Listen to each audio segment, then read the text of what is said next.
everyone, it's Sami from Sami's Sweet Life, and it is another Tea Tuesday. I really enjoyed filming my Tea Tuesday last week. Again, it's a Monday. I'm going to get this video up on a Tuesday for you guys, and I'm feeling extra festive, extra sassy today. I wanted to show you guys my sweater. I got this at Kohl's. Hopefully you guys can see that. It's this resting Grinch face. I just realized she left her little passport bag. So Olivia does her virtual kindergarten right here, as you can see. It's nice and messy. So I just sat on her little bag thing. That's okay. All right, we're gonna get ourselves situated, grab your tea or coffee or whatever, and we're gonna spill a little bit of tea. I have my big ass octopus cup. It's a Turvis, and I just have water. Boring old water.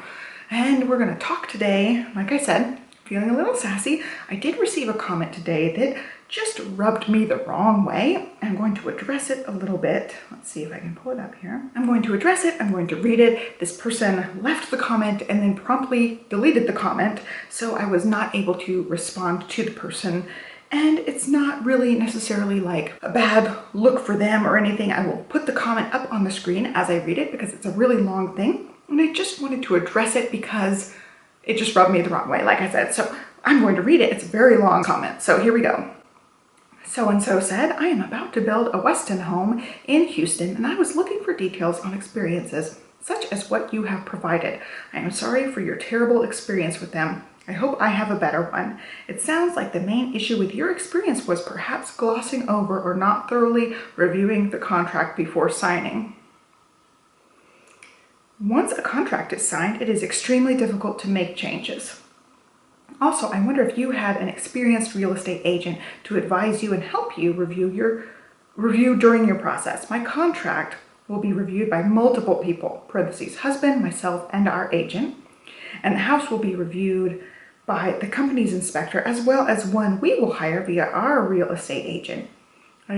We'll also make sure the company walks us through the contract line by line, so I have a very clear understanding of every square foot of this house. I do appreciate the details you have provided, as it is helping me create my list of pitfalls to avoid, so thank you for that. Hope everything else has turned out okay for you guys.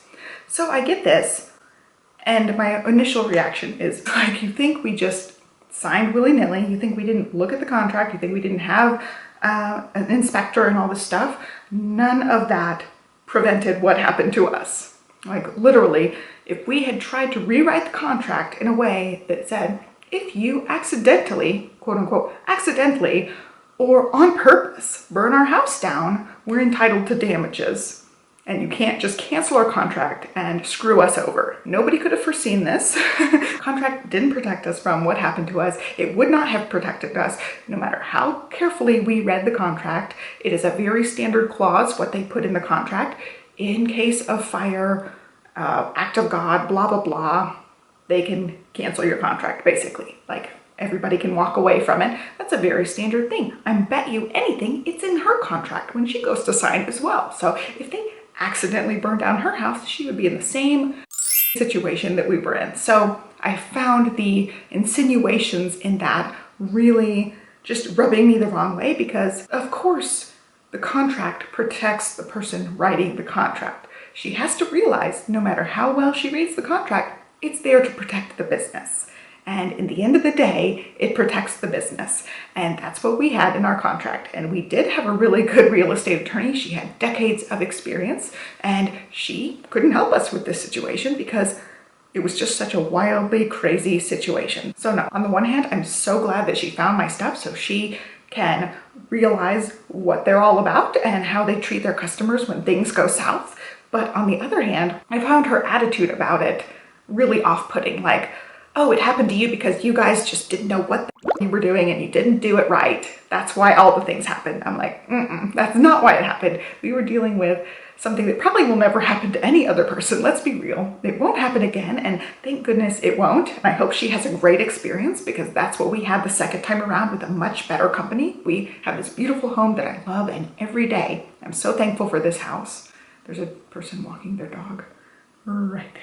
But that's just what you can expect sometimes when you're dealing with really shady companies. And that's what we were dealing with. We dealt with like the shadiest dealings, and we really lucked out this second time. And even before signing our contract with Weston Homes, we did a bunch of research. I looked at the reviews, I looked at the horror stories, and nothing was comparable, not even close to comparable to what happened to us. So the fact that she thinks that contract is going to protect her is very, very naive, and it won't. It will protect the builder because the builder made it, and if she wants to have things changed in the contract, good luck to her, because I just don't see that happening. There's not really any incentive to, especially in our situation. In Austin, the housing market is insane. Even now, like, everything's gone up by like 10% a month or 11% a month over previous months.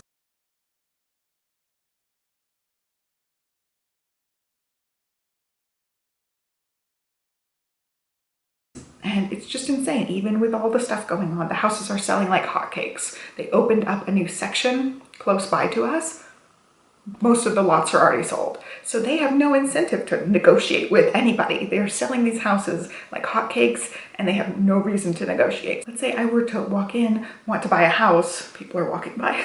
I told you I'm in the front of the house. If I were to walk in to buy a house and I wanted to change something in a contract, I don't think they'd have any reason to change it. And especially, like, how are you going to prevent the unimaginable things from happening? You just can't. So yeah, I didn't like that comment. I didn't like that she deleted it, so I couldn't even respond to it. If I were to respond, that would be my initial reaction. It's like, we had a great real estate agent. We still got screwed over. It happens. Like, basically that's what happens. And very good luck to you, because you're going to need it dealing with this company. Usually I'll get some snarky comments, some flat out mean comments here and there, and they don't usually bother me or rub me the wrong way, but this one happened to bother me because looking back, like even in hindsight, we just were put in a weird situation and we dealt with it the best we could, and my only regret is going through with the lawsuit and dragging that part all out, and my other regret is not knowing and signing with him anyway. Like, we didn't know what was going to come. We never could have known. So it's just the regret you have, but we did the best we could at the time. So it's hard to really regret anything. Like, I don't regret not negotiating the contract because there's nowhere to negotiate for this. Like, how are we gonna change the wording for this specific instance? We wouldn't have known. We didn't see this coming. Nobody would have. So I just find it really naive to think like that contract's gonna protect you from anything that could happen, because it doesn't. There are definitely some crazy circumstances, and I'm sure her situation will be a whole lot smoother than ours. I mean, it would almost have to be, right? We were just dealt a crap hand, like I've said in other videos. We were just dealt a crap hand and we dealt with it. And I'm so thankful. I'm so thankful looking back years later. It's been like 3 years now, something like that. I'm so thankful now, looking back at it, that we didn't get stuck with their whole house. Like, after getting this house and loving this house, and especially loving our neighborhood way better than we loved that neighborhood, because we bought an existing home in the same neighborhood that the house burned down and we were miserable. And now we found like the right place. I can see us living here and our kids growing up here, and I can't believe that many short years later we do have the dream home and we have the dream neighborhood. It was kind of annoying that I didn't get to respond back to the comment, so hopefully the comment was just lost in comment land and they didn't outright delete their comment after leaving it, and because it was kind of, I felt like it was kind of snarky, but I still got the email notification about the comment, so I could see it. I just couldn't respond to it, so I thought, what better than Tea Tuesday? I will respond to it here for you guys. But anyway, I want to talk more about the Tati Woacb and Without a Crystal Ball situation. A lot of things have happened with that. I do apologize. My first Tea Tuesday, I did not go over any of the details of any of the things I talked about. I will try moving forward to kind of do a very quick Cliff's Notes version of what's going down. Basically, I found most of my information from other commentary channels, so it's just take it with a grain of salt. I'm not saying that these are the facts. I mean, these are the facts as I interpret them based on other people's video. But basically, Tati and her company, Halo Beauty, have gotten sued by their other business partner, and it also involves her husband getting sued as well. Basically, the business partner is alleging that he got kind of hoodwinked into giving over more percent of the company. It was an even split, 50% him, 50% James and Tati, so they each got 25%. Well, they wanted to all be even, so her husband and Tati negotiated and they got 33%, and then the business partner agreed to 33%. Allegedly, he was under the understanding that the Halo Beauty would cover all of Tati's companies, all of Tati's beauty products and perfume and all the things that she was going to release in the beauty industry. So that's the only reason he's saying that he gave up that extra. He dropped down his percent of what he gets to make based on getting everything, like getting the perfume sales and all this stuff. So we're talking big money, every percent counts. And so that's what he alleges in his lawsuit, that they dropped that. And there's lots of juicy tea and drama in the lawsuit breakdown. Like he talks about certain things that happen. And I don't really want to cover that because not a lot has happened with that case. But the other case, right after that happened, like 11 days later or something like that, Tati Woacb sues Without a Crystal Ball for defamation. So basically she's alleging that she said all these horrible things about her and her husband, and it hurt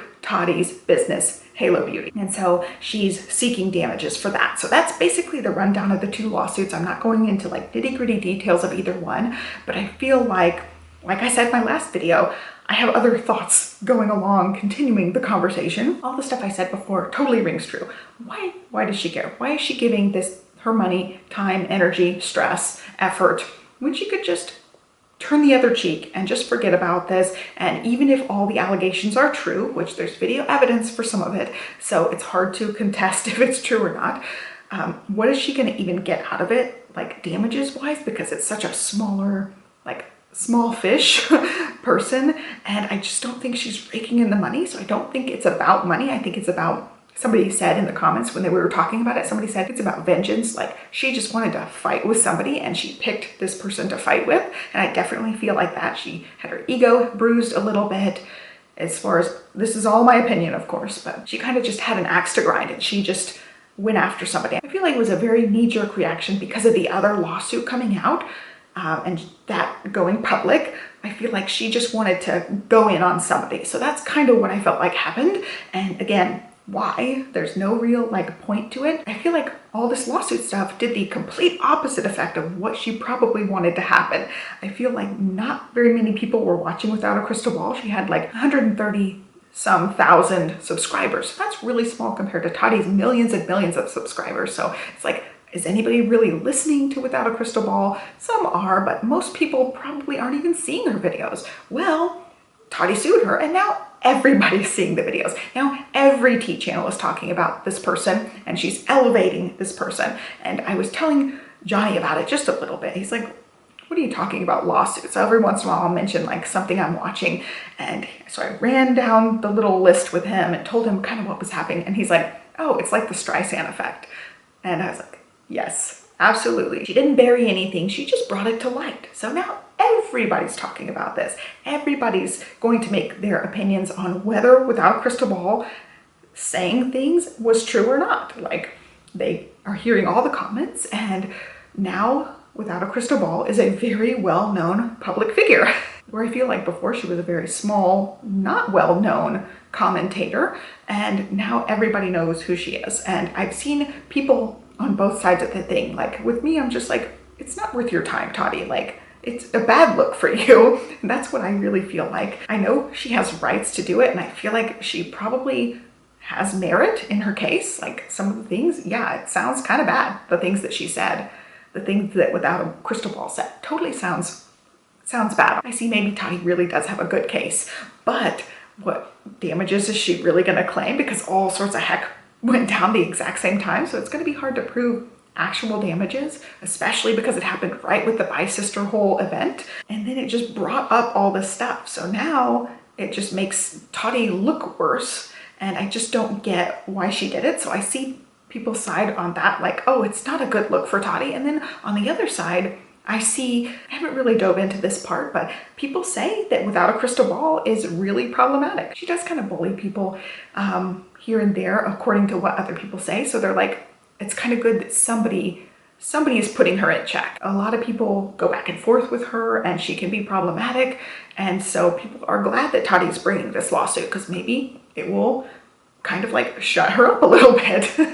So I see both sides of it and I just don't know all of the problematic stuff. So I can't really comment on that part. I just see the whole thing really wacky. Like the whole thing's really wacky. And part of it also, Without a Crystal Ball has been claiming people are defaming her for talking about it. Allegedly, she's been sending emails and cease and desists to people and all sorts of stuff behind the scenes. But I'm thinking she's just causing people to talk about her more. Like, the more you tell people, stop talking about me, stop saying this, blah, blah, blah, it opens you up to so much ridicule, especially this day and age. So I feel like more people are talking about it, more people are poking at it, and I don't mean to do that. I'm definitely not trying to make fun of either person, because I can see both sides of things. Like, you know, freedom of speech. There's so much that you can say, but there is also a fine line. You can't say certain things and get away with it. So people can come after you for that. So I see both sides of it, where both of them have some valid points, and without a crystal ball, she did respond back with something legally. So I see some of the valid points in that. Emily D. Baker breaks down the legal stuff, like goes through line by line and breaks it down. So I really, really like her channel, how she breaks it down so it makes it manageable, because I will not pull up the documents and read them myself. So I really like that. It's really digestible like that. So I'll link to her again if you want to like see more details. I feel like it's just one of those things that both of them are making it worse on themselves. The more they do, the longer this goes out, the more public without a crystal balls stuff comes to light. Like her sending emails and saying stuff on Twitter. Again, she needs to just zip the lip. It's just making her look worse. And Tati, you know, the further on this lawsuit goes, the worse I feel like she looks too. So neither one of them are going to come out of this completely unscathed. I feel like both of them definitely look for the worse after this. So I just don't know where it's going to go. I think I said that last video, like, I'm just waiting for the next thing. There is some sort of response that's coming up due on Without a Crystal Ball's end. So I'm sure Emily D. Baker will cover it when it actually goes and gets filed in the legal system. And so I'll be interested to see. And I think that's all I really want to say. I haven't talked about any sort of Jeffree Star, Shane Dawson, situation. I'm interested to see what Shane's gonna do next. I don't really have an opinion one way or the other. I go back and forth between the Shane stuff. Like, should he be canceled for his past? Maybe. Should he also be just given another chance? Maybe. I don't really know. So I can't really talk about that situation all that much. Same with the Jeffree Star. Like, he's probably a very nasty person, but I don't know. I don't know if it's a persona. I don't know how much of it is for show and for attention and for dramatics. I just don't know. So I don't have a whole lot to say about those topics yet. I'm still trying to like formulate my opinion on those. So I'd really love to know what you guys think about the whole Jeffree Star, Shane Dawson situation. My only thought about Shane Dawson is, look who he's friends with. He's friends with very problematic people. So I feel like he's probably problematic as well, because you are a lot like the people you hang out with. I feel like you wouldn't hang out with all these problematic people if you're not problematic. So I don't know. That's my hunch. That's my instinct on that thing. I think that's it as far as drama and tea. I just don't have a whole lot to discuss today. We ended up having a great date night this weekend. We went out a couple of days ago. Olivia lost her first tooth, which was amazing. I couldn't believe it. And they're just growing so fast. Stella's been starting to take steps, and like, she'll stand up. She can actually, from the ground, get herself standing up. And then she does like baby squats, and then she takes like 5 steps before she squats herself back down really carefully. So she's technically taken her first steps, but she's not full on walking yet, which has been really fun to see her develop this over the last few days. So we almost have a walking toddler, and it's just crazy how time has flown, how big they're getting. It's crazy that Christmas is coming up. And as far as what's coming up on this channel, I don't know right offhand. I don't know what I have on the schedule for the rest of this week. So you'll just have to stay tuned and find out, because I'm not sure yet. I think that covers everything for now. I hope you guys enjoyed this video. Let me know what you think of the Tati situations down below. Let me know what you would say back to somebody who left you the comment that they left. I didn't want to be rude, and I still don't want to be rude about it, but it just was like a nasty sounding comment wrapped in a bow. Like, people say things in a way that's nice and polite, but it's also kind of shady. I felt like. So I wanted to respond to it on here since I couldn't respond to it under there, and I was feeling a little sassy today. So some of it might have just been sass. So anyway, I hope you guys liked it. Give me a thumbs up, subscribe. I will try to have another Tea Tuesday for you next Tuesday. Cheers, and I will catch you next week. Thanks for watching, guys. Bye.